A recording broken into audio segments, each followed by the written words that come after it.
Well, good afternoon, and I think for some of you, actually, good morning. It is my pleasure to welcome you to today's training. Today, we'll be diving into the wonderful world of email marketing and newsletters, and more specifically, how to use email and newsletters purposefully and effectively as you are launching your book. It is one of perhaps the greatest tools that we have, and sometimes gets lost. Social media, other platforms, a lot of times those will get a lot more attention in marketing training, but the reality is an audience that we own, an audience that we have control over who sees it, when they see it, is ultimately going to be the absolute best way for you to communicate directly with your audience. So kind of keep that in mind as we're talking about this option in really bolstering your launch process. And we'll talk a little bit about why it matters. So we lay that foundation, and then we'll go step by step through the email sequence that you need to create to maximize your experience. So as I always say with these, I am a little technologically challenged. So if for some reason something goes off the rails, we'll get it back on. I appreciate your grace and your kindness and just rolling with the punches. So let's begin with the first slide, which there we are. The first slide, why email and newsletters matter for your book launch in particular. Number one, they utilize direct communication. And for those of you who have seen any of the teaching that I've done on speaking, in the communication process, we have the speaker and we have the receiver. And sometimes the speaker is the writer and the audience is the receiver. But in all cases, there is a message that we're trying to move from one point to the other. And our job as the communicators is really to minimize the interference, the things that get in the way of that message being received. So merely by choosing email as your form of communication, you are maximizing that direct line and you're minimizing that interference. When somebody has subscribed already to your email list, they're ready to hear from you. They want to hear from you. They've said, we buy into either your message or the lead magnet was enough for us to check you out. So utilize that to the hilt, but also remember that communication-wise, it's the most direct channel to get that message to the people it's intended for.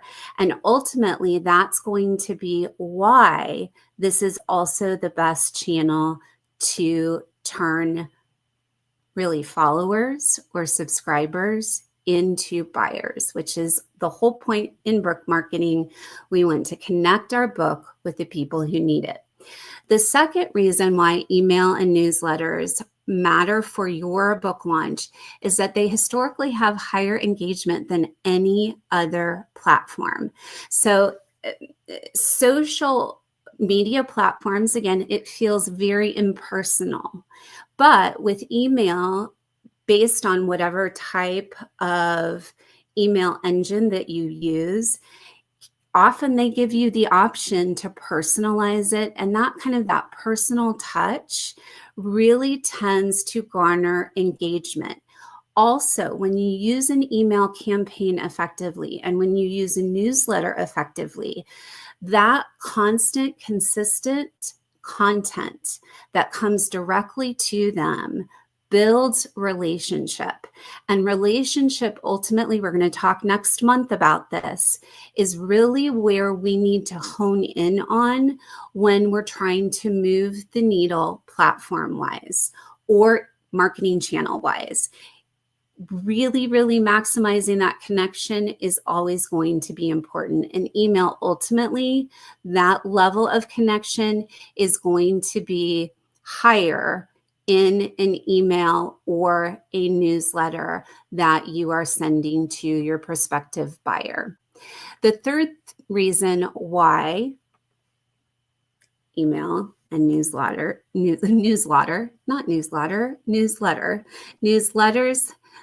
make a difference for your launch. So not just apart from your launch, but for your launch.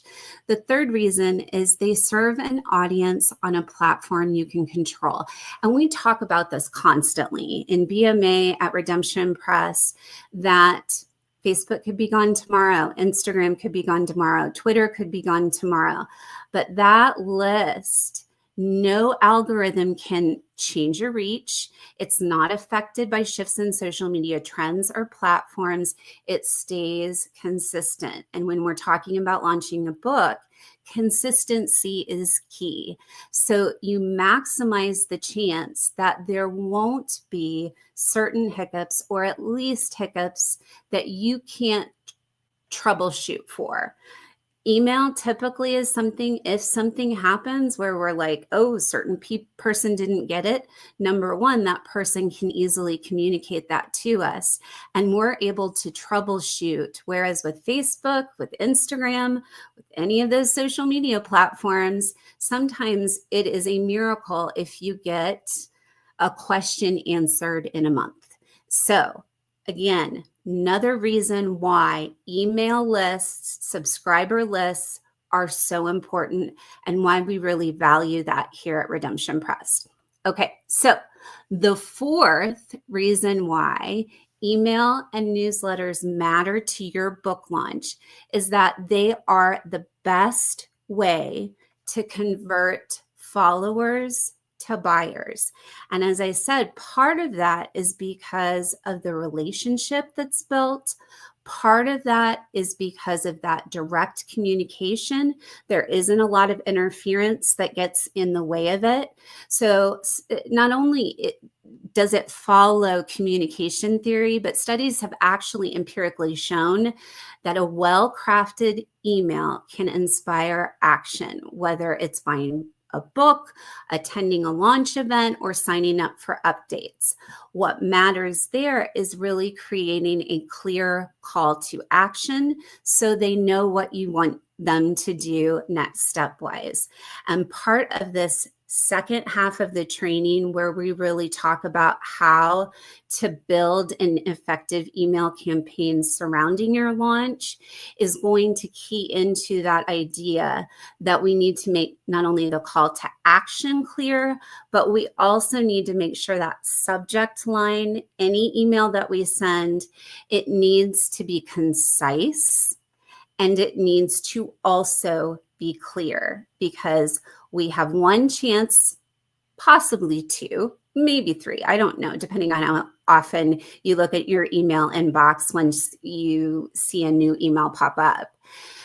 There is that first, like, am I going to open it? So that subject line. And then once I do open it, making that call to action really clear so that the person who you want to convert from a follower to a buyer, or the person that you want to move the needle on the relationship for, knows exactly what you want them to do.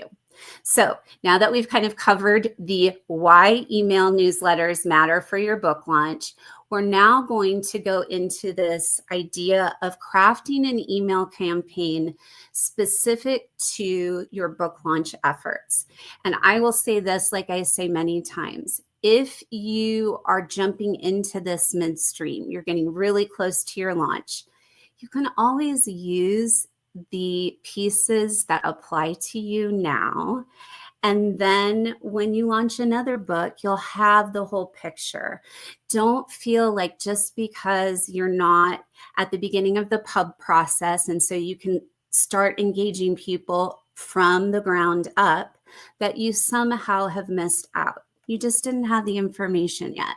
So know that it's okay to jump in midstream and pick up the email sequence that you're ready for. So it may not be all 7, it may be 3, or it may be 4, but that is okay.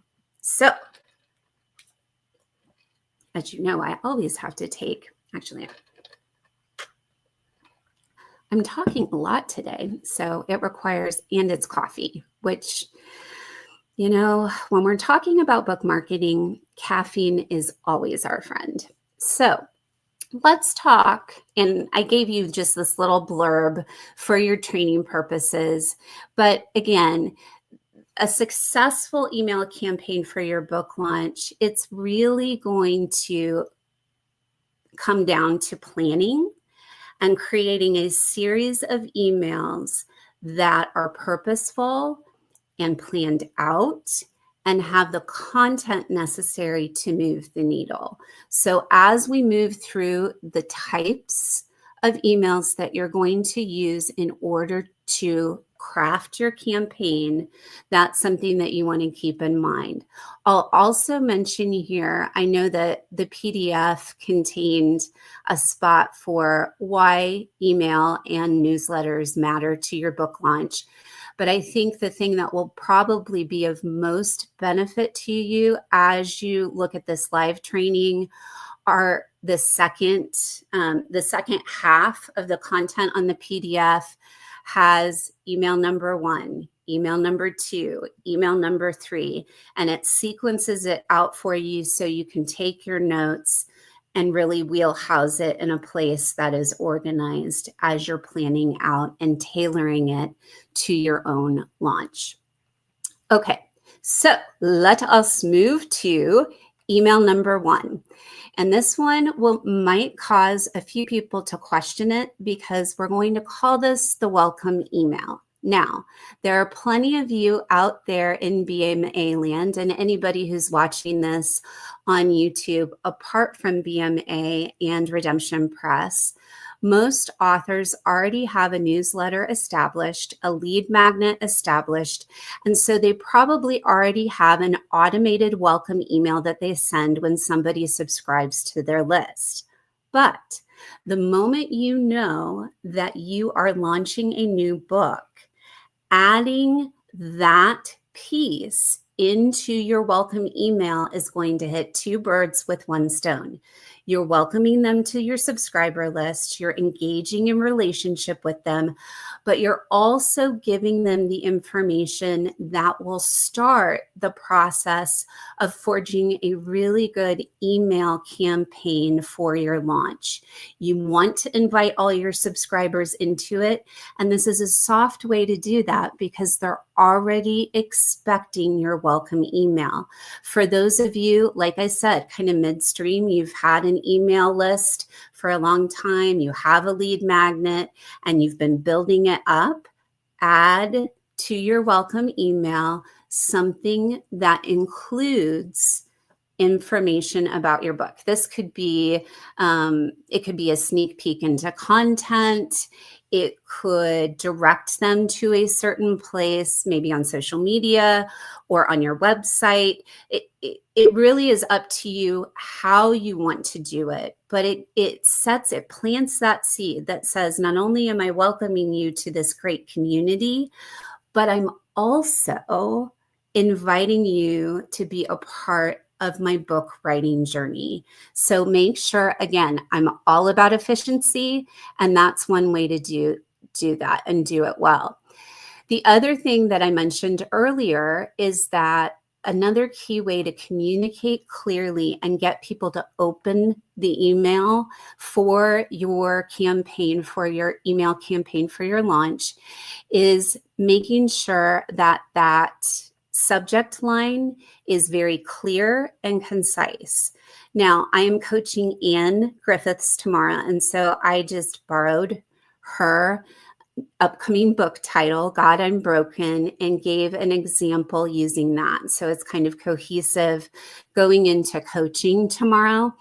But another thing I will say before I mention that example is don't be afraid if you don't like my example, if you want to come up with something on your own, don't be afraid to use ChatGPT to come up with ideas. All you would have to do is really do a search that says clear and concise email subject lines for a welcome to a book launch email campaign, something to that effect. And it will at least get your creative juices going. And you might even notice, and I may even mention as we move through these different emails, I might say, oh, that email subject line, that could be shortened a bit. That could be narrowed down a bit more to be more clear and concise. So, for example, the subject line that I'm giving you for the welcome email is a welcome from Anne and a sneak peek at God, I'm broken. It should typically always include the title of your book because, again, you want them to start to be able to recognize it here so that when they see things on social media, again, oh, that's Anne's book. Oh, that's Anne's book. The more you can be recognizable to your audience, to your community, to the people that you're really wanting to engage with, the better. Moving right along to email number 2.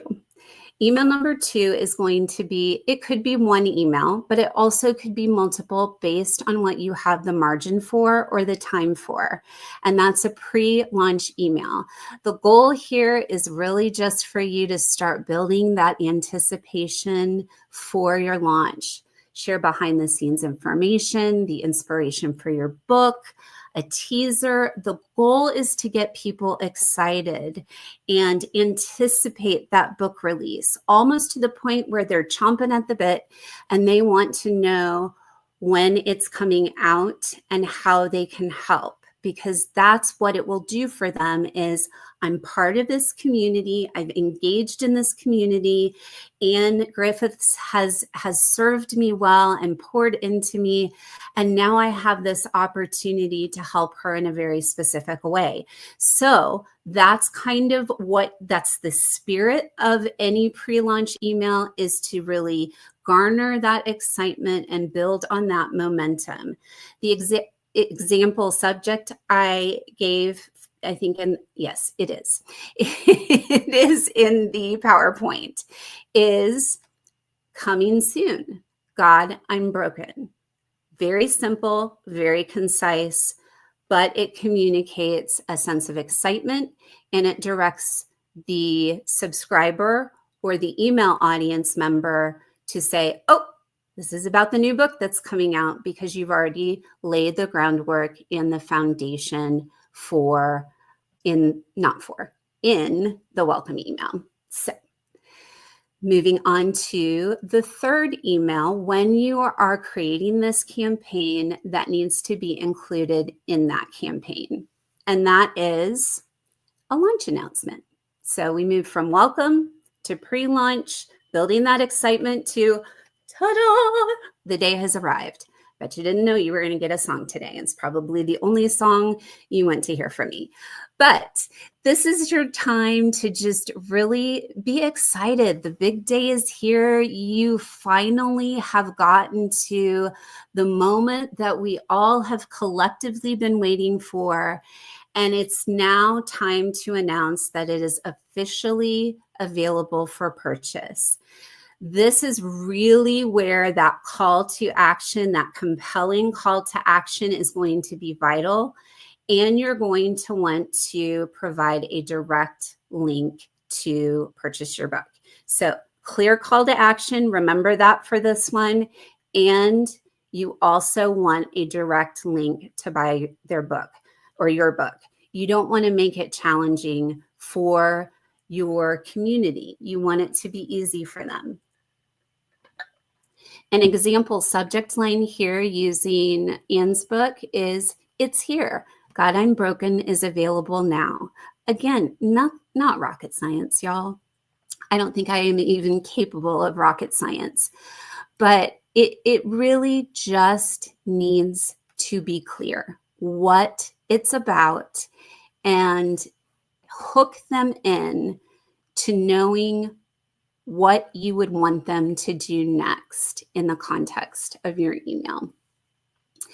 You know, clipping right along to email number 4 in your launch email campaign series, the event invitation email. And if you notice, much like the pre-launch email, actually, I don't think I did do this. This could also include more than one. If you're going to have multiple launch events, typically people have a singular launch event. So a book signing or a big party or something to that effect. You want to, if possible, invite people to join you online, or if it is a local in-person environment, that's even better, because it takes a virtual relationship and then makes it a person-to-person relationship, which that is always a beautiful thing. So if you have a launch event, whether it's virtual or in person, you want to make sure that you invite them to be a part of it. However you imagine them to be a part of it. And even if you, like for a virtual event, want to make people who've been particularly engaged a special highlighted part of that virtual launch event, again, that just fosters and deepens that relationship. The one thing I would say here, though, is you need to be, again, clear and concise. Make sure all the details for the event, date, time, location, how they can RSVP, Zoom link if they need it, make it all right there so they don't have to work really hard to figure out how to engage. Go back. The sample of the subject line that I give you for this one is join us for the God Unbroken launch event. Again, not rocket science. And I just realized here that, you know what? I'm being quite clever, because our little graphic is in fact a rocket. So it is not rocket science. It is just clear, concise language that is shortened to the point. Now we can move on to, and I think I went a little too far here. Let's do this, y'all.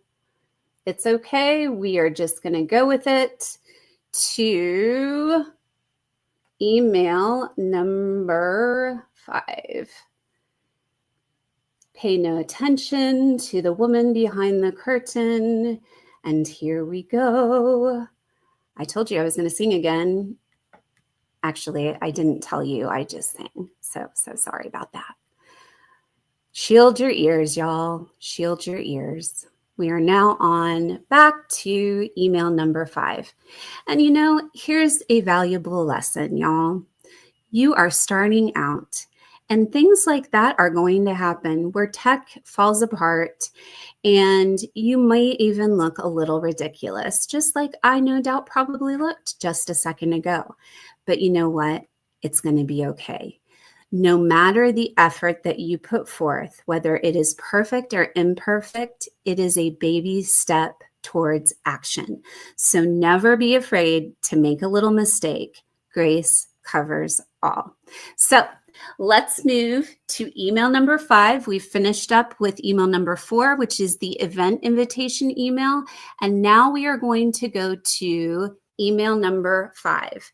A reminder email. Now, if you notice in this one, I did put that little parentheses S, because it's very possible that you would write more than one reminder.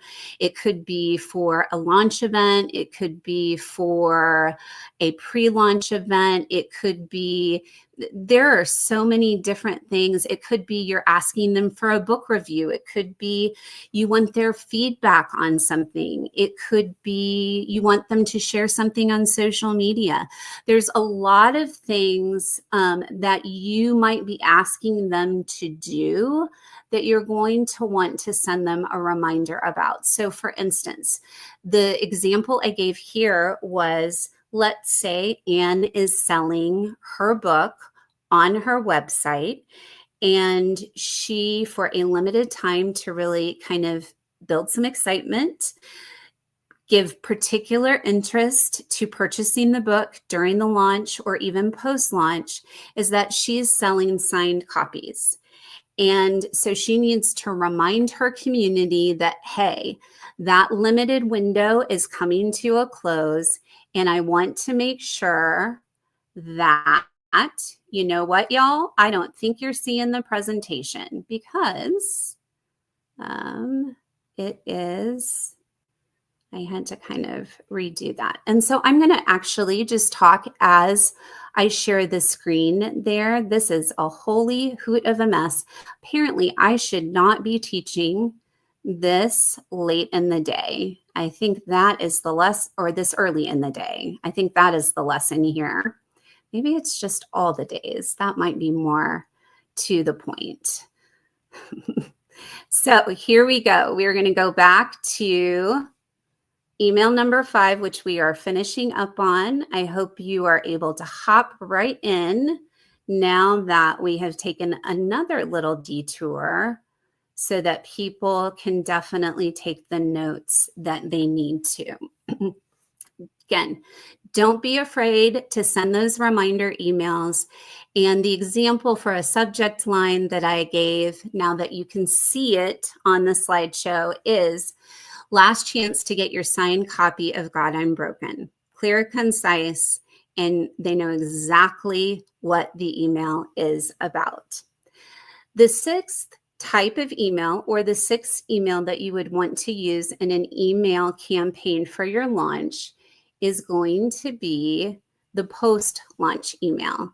This is kind of, and let me just say this as an aside, when you launch a book, you know, the window, the supposed window, and I don't know who made this up, is usually 4 to 6 weeks post-launch is kind of when things tend to die down.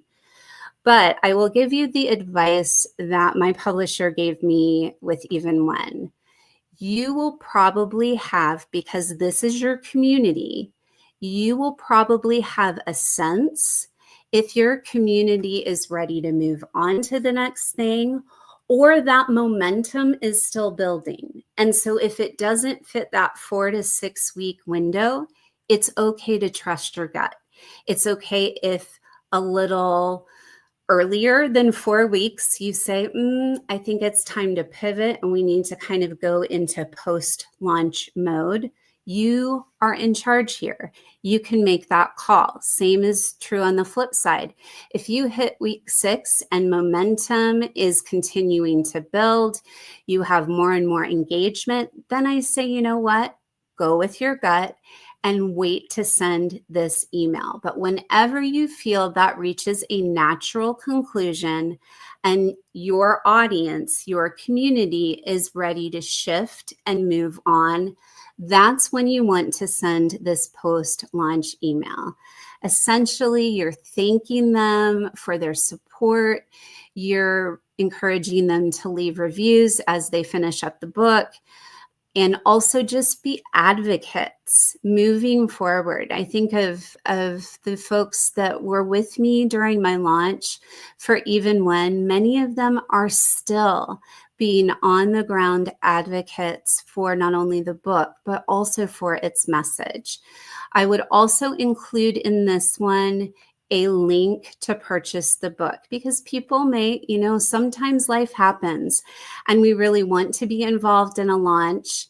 I am a horrible launch team member. I do my best, but I have a lot of different plates that I'm spinning, and my brain, as we have definitively seen today, doesn't always work the best when it's divided a million different directions. So I may get to week 6, I may get to post-launch and be like, you know what, shoot, I didn't support this in the way that I wanted to, but today is a new day. Here I can buy the book. The link is right there. This is how I can be on an ongoing support to my friend, to this author that I believe in. So having, again, that link to purchase, make it easy for the person in your community who wants to engage, who wants to buy outside of that launch window. An example subject line for this would probably be, and I believe I have it on the slideshow, Thank you for making the launch of God I'm Broken a success. Now, this one is a little wordy and could probably use some time, some editing, bringing that down to communicate the same message, but with fewer words. If you get to this long of one, not the length is really that bad, because the previous one, Last Chance to Get Your Signed Copy of God Unbroken, was really the same as far as length. But the wordiness of it, I think we could probably come up with something tighter. And that's why pre-planning these subject lines out, really good idea. Because what you come up with first, you can tweak. And I don't know, my brain tends to, I oftentimes need to get things out. And then as I re-examine them and re-examine them and re-examine them, I tweak along the way. So if you're not 100% happy with it, just know, especially if it's an email that you're going to send later on in your campaign, you can work at fine-tuning and tightening it. And I would also recommend that you give yourself the opportunity to collaborate with your other authors, with BMA members.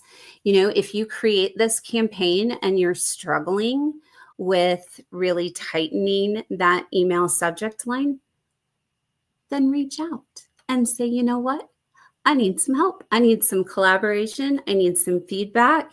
That's what this group is for. So you are not alone in this. And so don't be overwhelmed if the wording isn't perfect as you are planning this campaign out. Okay, so the last and final email that needs to be a part of this email launch campaign is, and this is much like the reminder emails and the pre-launch emails, this is one that there's probably going to be more than one. Now, certainly these are not going to come at the frequency of other emails in the campaign, but you still need to kind of drip. Even when launched a year and change ago, and I'm still being asked to market. It's not at the intensity, but it's just that little reminder that says, hey, have this book. It's still out there, so that you can draw in new subscribers and audience members as you move forward. Some ideas, I'm trying to think if I have any ideas as to what you could include in this particular subject or in this particular email, but upcoming interviews, speaking engagements. If you have, a lot of times book signings will be post-launch. I think I had a book signing 6 or 7 months post-launch. Anything that relates back to the book, because you have established this history of a campaign, they've already bought in, they're excited about your book, and so they want to hear those updates. They want to know how the ministry is going or how God is using you as a result of that particular book. This is also the point and the type of email you can use to bridge a new and upcoming project, because we know Sweet Ann Griffiths has other books she wants to write. So as God Unbroken kind of comes to a conclusion, what's amazing is these periodic updates, because again, she's built a relationship, she's done the rest of the campaign well.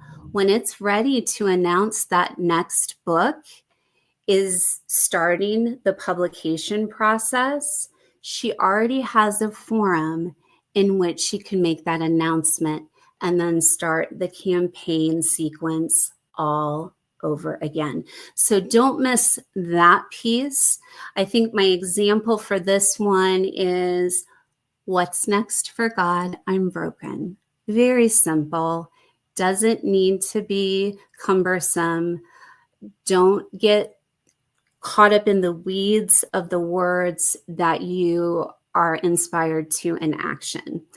So tomorrow, I think we all need to pray this, that the coaching table with Anne is a little less discombobulated than today was. We will pray towards that end. But one of the things that we'll be doing is we will go through this email campaign. We'll talk and brainstorm about the content for each type of email. And then we'll also create a clear call to action. So she knows as she is crafting and creating the text for the email, she knows that her focus is on that call to action, because that's what is going to, in the long term, change followers or community members into buyers. And ultimately, as marketers, that's what we are in the business of: creating, fostering community so we can get the message of our books to the buyers that are going to benefit from them. I'm going to check the chat and see if there are any questions. Woohoo coffee. Yes, I can't. Well, I think me singing, I think that was generous, Shelley. Good training, add map of event location, maybe. That's perfect. Perfect feedback and input, Kathy. A map, make it as easy as possible so anticipate those questions that folks are going to have if they're attending a virtual or if they're attending an in-person event. And a map would certainly be one of those things that I know I always need. So, and Kathy, you're so sweet. You're fine. Oh, okay, here you go. Here are some other great ideas from Kathy Ellinger in relationship to post-launch,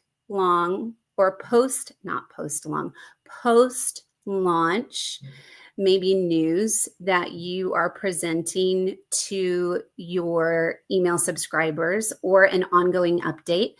Book clubs, she mentioned, radio station interviews, subject groups, Bible studies based on books, companion products would be included in that category. So again, anything, and if you need an example, you can go to my Facebook page that has all the activities that relate back to even when I always post them. So podcast interviews, radio interviews, things my publisher posts.